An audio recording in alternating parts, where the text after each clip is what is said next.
نبی سلام علیک یا رسول سلام علیک یا حبیب سلام۔ یہ تمہارا عبداللطیف جامع شرفیہ کا استاد پچھلے سال سبزہ زار میں تقریر کر کے آیا، اپنے کمرے میں لے گیا افطاری کے لیے، وہاں بٹھا دیا، سارا کمرہ خالی تھا، میں بیٹھ گیا، کہنے لگا مولوی صاحب سب کچھ موجود ہے لیکن اس کمرے میں سوائے بچھونے کے میں نے کوئی چیز نہیں رکھی۔ ہم نے وہیں مغرب کی نماز پڑھی، بارش بڑی شدید ہوئی پچھلے سال 27ویں شب کو۔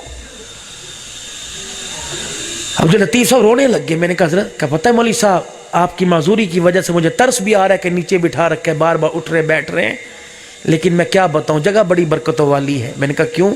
کہ میری بچی نے جب میٹرک کا امتحان دیا، کالج میں لاہور داخلہ لیا، تو میں نے اپنی بچی کو یونیفارم کے ساتھ برقع لا کے دیا، تو میری بچی برقع دیکھ کے کہنے لگی ابا کل داخلہ دلوانے گئے تھے، کسی نے برقع پہننا ہے، سب نے نہیں پہننا، میں جاؤں گی مذاق اڑائیں گے۔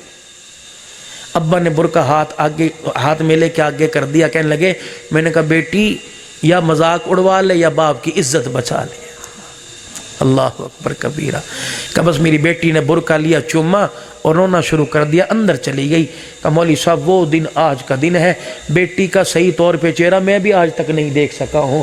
مولوی صاحب تجھے کیا بتلاؤں، رات ہوتی ہے میں اور میری بیوی چھپ چھپ کے دیکھتے ہیں یہ اللہ والی سوتی کب ہے۔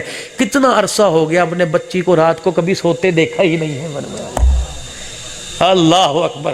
کہ مولوی صاحب ایک دن میں میری بیوی اٹھے اور ہم نے اپنی بیٹی کو دیکھا مصلی پہ عبادت کر رہی ہے، میں اور میری بیوی رونے لگے۔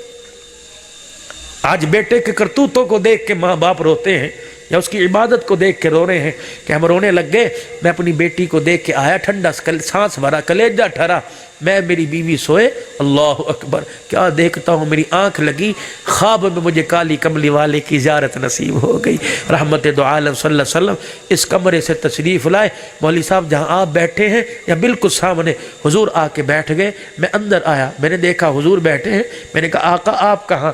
فرمایا تیرے گھر میں آیا ہوں، یہاں رہنے کو میرا دل چاہ رہا ہے۔ اللہ اکبر۔ کہ مولوی صاحب اس وقت سے میں نے کمرہ خالی کر رکھا ہے۔ یہ جامعہ شرفیہ کا وہ روضۃ الاطفال ادارہ ہے، وہاں کے استاد کہنے لگے مولوی صاحب میرے اس کمرے میں آج تک کوئی چیز کرسی وغیرہ نہیں بچھائی ہے، ایسے گھر بھی تمہیں اس دھرتی کے اوپر نظر آئیں گے میرے۔ اپنے گھروں کو حقیقت کے اندر گھر بناؤ، اجاڑو مت۔ ٹھیک ہے موبائل لا کے دیا، بچوں کا شوق پورا کیا، اور بڑی بڑی سکرینیں 56 انچ کی لگا کے دی ہے۔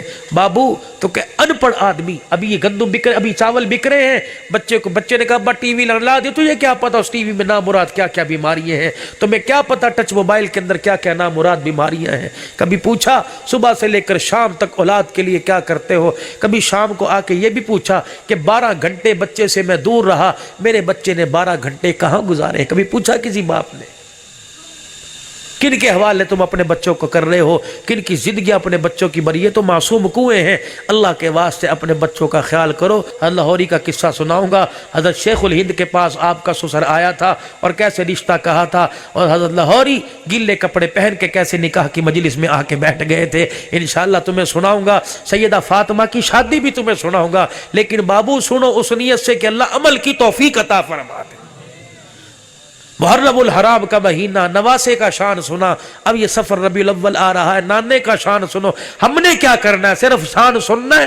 نہیں، ان کے شان کو سن کر ان کی زندگی کو اپنی زندگی کے اندر لے کے آنا ہے۔ ان سالانہ پروگراموں میں ایک گھر بھی بدل گیا، ایک گھر کا نقشہ بدل گیا، ایک آدمی کے چہرے کا نقشہ بدل گیا، یقین جانو جلد سے کامیاب ہو جائیں گے۔ 5 وقت کی نماز کا اہتمام کرو، 1 بج رہا ہے، 5:30 بجے 5:45 نمازیں ہوں گی، نیت کرو انشاءاللہ جماعت کے ساتھ نماز پڑھیں گے۔ کرو سارے نیت میرے، خود بھی پڑھیں گے، بیوی بچوں کو بھی پڑھائیں گے، اور حضور کی سنت کو چہرے پہ سجائیں گے۔ ختم نبوت کے مسئلے پر کام کریں گے، ناموس تحفظ صحابہ اور ان کی ناموس کے لیے انشاءاللہ بڑھ چڑھ کے کام کریں گے، مدارس کے ساتھ تعاون کریں گے۔